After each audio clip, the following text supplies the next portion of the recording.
Hello, I'd like to welcome you to a sunny day at Greenwood Bonsai here in Nottingham. And today we're going to be looking at Acer palmatum Koto Hime, and we're going to be removing some air layers that we did on this tree earlier on in the year. This is a third part video in this series working with the Koto Hime maple.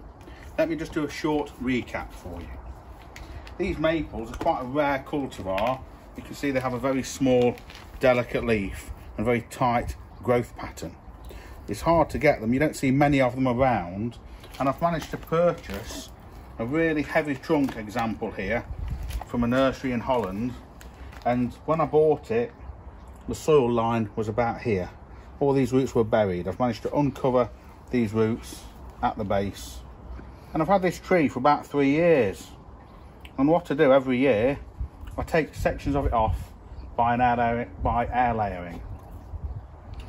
So first part one of this video, I showed you getting this out of the original nursery pot. We got rid of all the field soil and we potted it up into a shallower pot in a more granular mix of akadama and sort of lava rock. And in part 2 of this video, we started these air layers. So air layering is a procedure where essentially on this branch we look at this tree and we think, oh, this is quite a nice branch, we could perhaps make a bonsai out of it. And about 12 weeks ago, beginning of June, we removed a band of bark from around the trunk, the branch, the trunk here, dust it with rooting hormone powder, and then we get either a split pot or we've been using these air layering pods, and you fill them with sphagnum moss, and then you clamp that around the cut area of the tree, and it causes this to send roots out into that medium. So we've tried a couple of different methods on part 2. We did a split pot method here, and then we used one of these air layering pods, and it's been about 12 weeks. I think these are ready to come off now. We've got a few more on this tree to the right. This is the same type of tree, but I've not owned it for so long. The reason I'm doing this is that I'm going to try and create a bonsai out of this tree, and I want the apex, the top of the tree, to probably be here.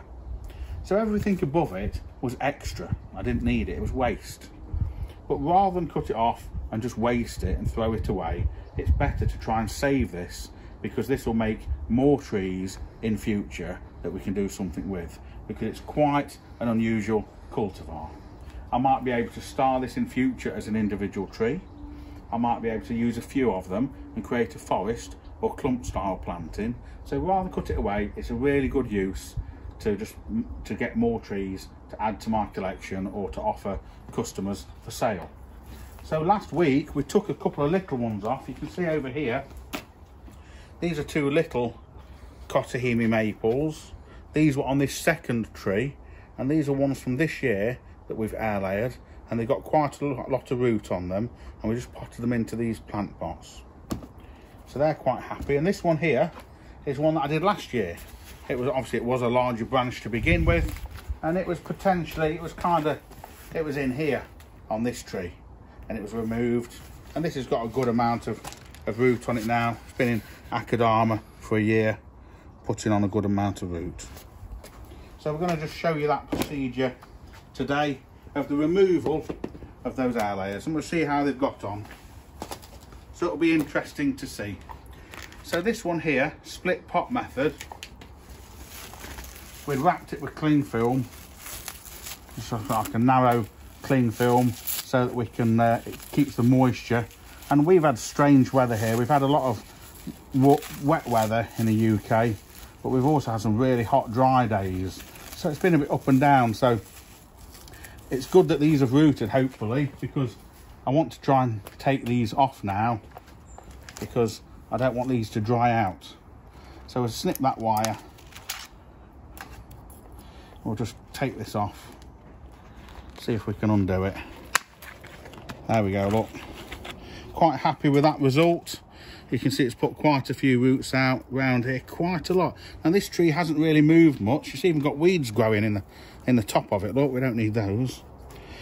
But this is south facing, so it's been warming up more here, and it's put quite a bit of root out. Let's have a quick look if we turn it round I suspect. Oh, there's still a good amount of root around here, look. Even on the north side, that's not been getting so warm.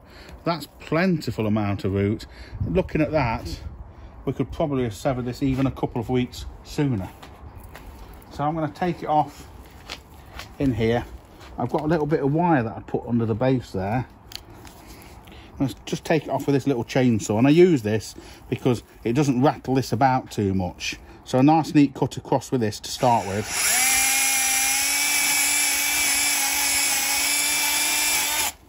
Like that, and we can remove it from the tree.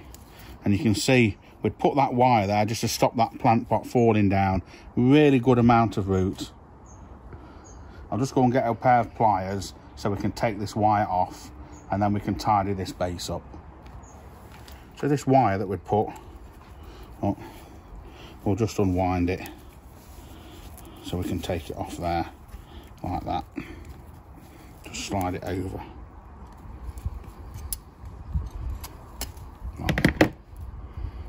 And then this base here, we can take that back with a concave pruner. We don't really need that sticking out.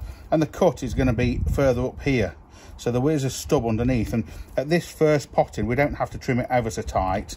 So we'll take that stub off, look, with a concave pruner, like that. We'll just leave it like that. Potentially there's another maybe ½ inch of that up to the cut that we made, but we can leave that. We'll tidy it up at a later date.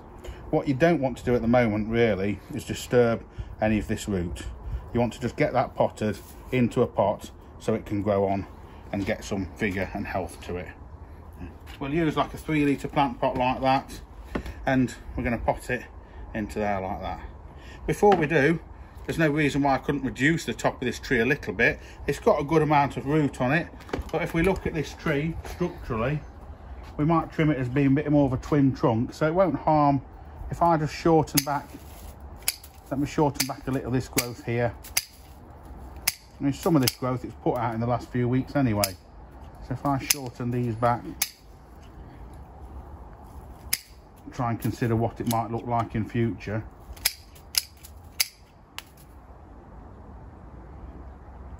Back into here. Let's shorten this back a little bit more into here. Try and get a bit more of a tree-like shape to it, like that. And there's a little stub here, little dead stub here that we can take off.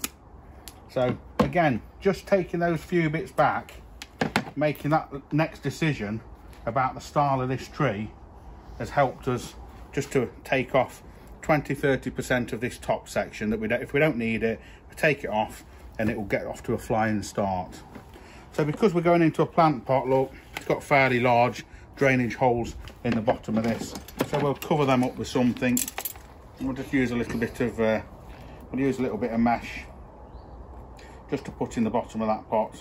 Because I'm going to plant these into Akadama, I use quite a light granular soil for these rather than putting them into potting compost, because Akadama will flow around those roots a lot better and it's just less disturbance. But because of the granular nature of Akadama, if we don't put that mesh in, it just all falls through the drainage holes. We'll get a bag of Akadama, cut that open, and let's make a start at potting it up. So now we've got the pot ready, we'll just put a layer of Akadama in the bottom. Now I don't need to plant these very high in the pot. I'm going to plant them a little bit deeper to allow me to puddle some water up.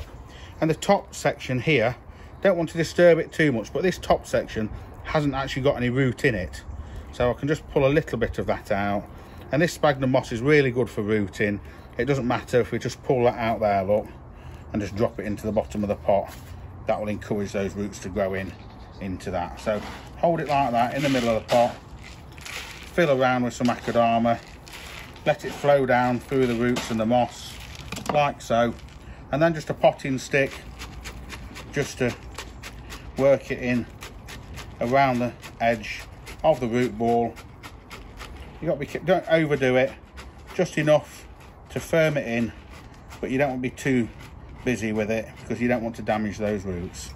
Once we've done it like that, it wants a really good soak to make sure it's had plenty of water. The way we normally do it is just to pop it in a bowl of water like this, and I just hold it just under the surface till the water table rises up to the top like that, and then I'm sure that this akadama is fully saturated. Just keep it like that for a few seconds, and then we can lift it out and pop it on a table to drain. Okay.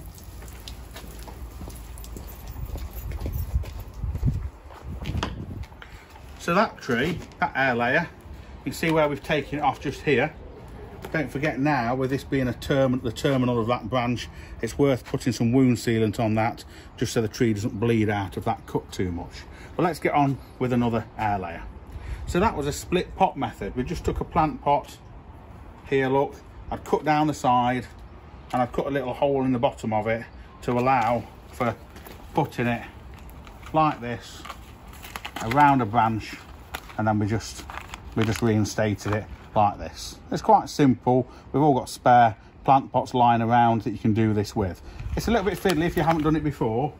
So another method we've been using is use these air layer pods, and we've not really tried this before this year. You've probably seen these for sale on the internet, and we weren't quite sure whether they were a gimmick or whether they were useful or whether they'd be successful. So this is the trial of it here that we're having a go at.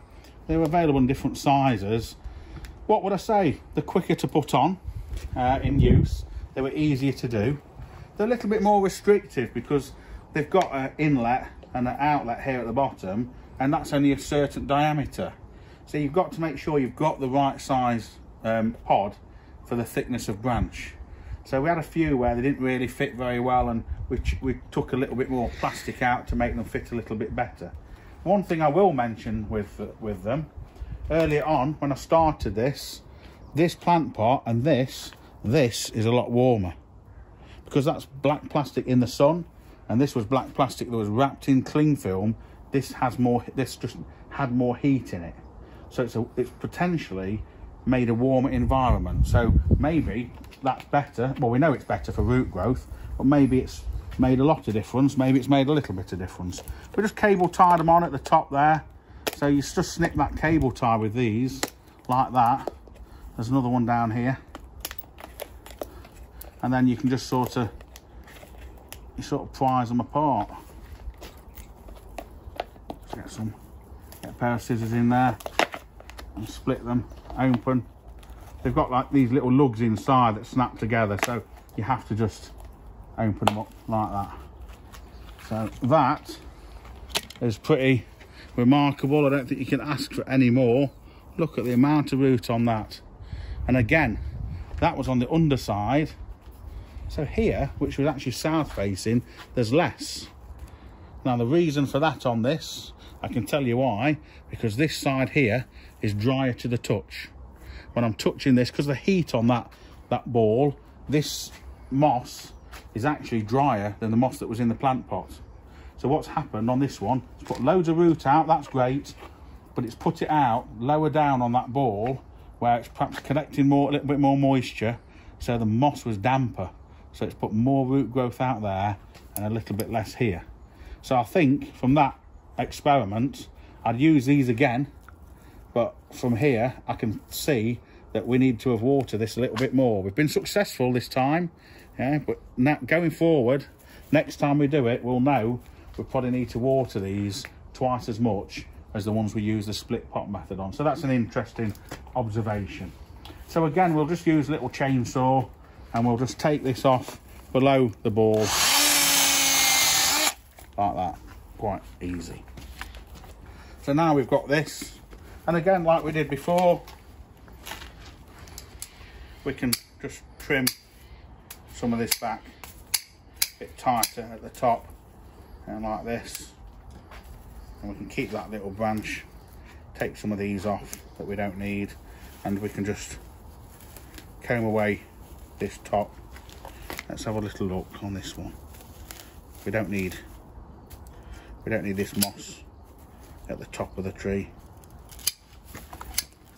You can see there it's started to send roots out. So this is the level of the root system that started to form. And look at that, absolutely wonderful. And again, this stub here, we can just take that off a little bit. Try not to trim those roots off, but just nip that stub off at the base, like so. So just rest him there a little while we get another pot, and we'll get that one potted up. Okay, so this second one's now been potted. Just neaten up those cuts on the top. So from this tree, we've got the other one we've watered. We'll do the same with this. Just give it a little drink in here, just to make sure that water really does get down into that moss. This one was a little bit drier. Just hold it underneath till the bubbles stop, and then lift it out. So there we've got our 2 air layers that we did on that tree this year. One with a split pot and one with a air layering pod. We've also got some more on this other tree, look. On this secondary one, we did a few more split pot methods, and we did a few more pods. Let's have another look at one of these pods while we're here. So I'm pretty sure this would have rooted, so let's be brave and just snip it off the tree like that and carry it over here. And then we'll just use a little pair of wire scissors, look, to get in there and snip that cable tie off. It's a bit fiddly. Take that off. Another cable tie at the base.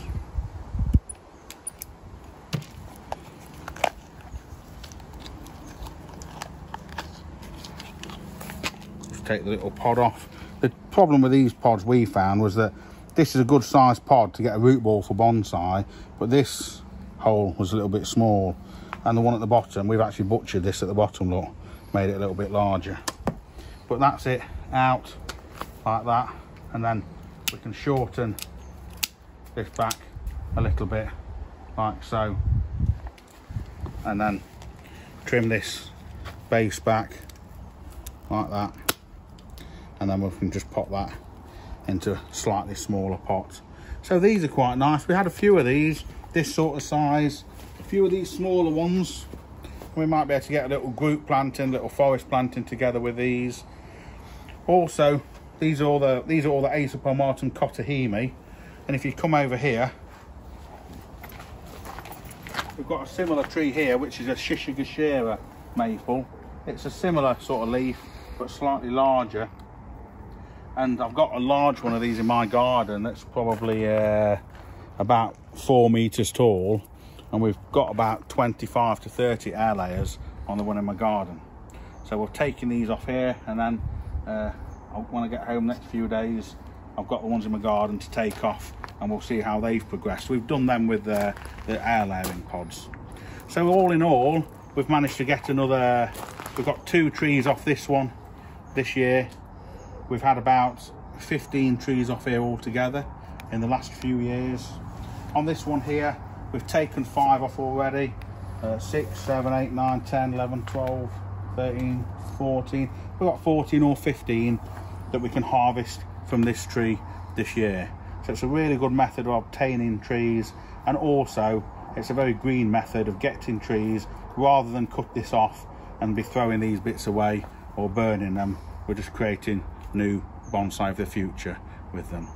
I'd like to thank you very much for watching this. If you need to see it in more detail, don't forget to check back on part 1 and part 2 of the Koto Hime maple. Please give us a like and subscribe to our channel so you don't miss any of our upcoming videos. Thank you very much.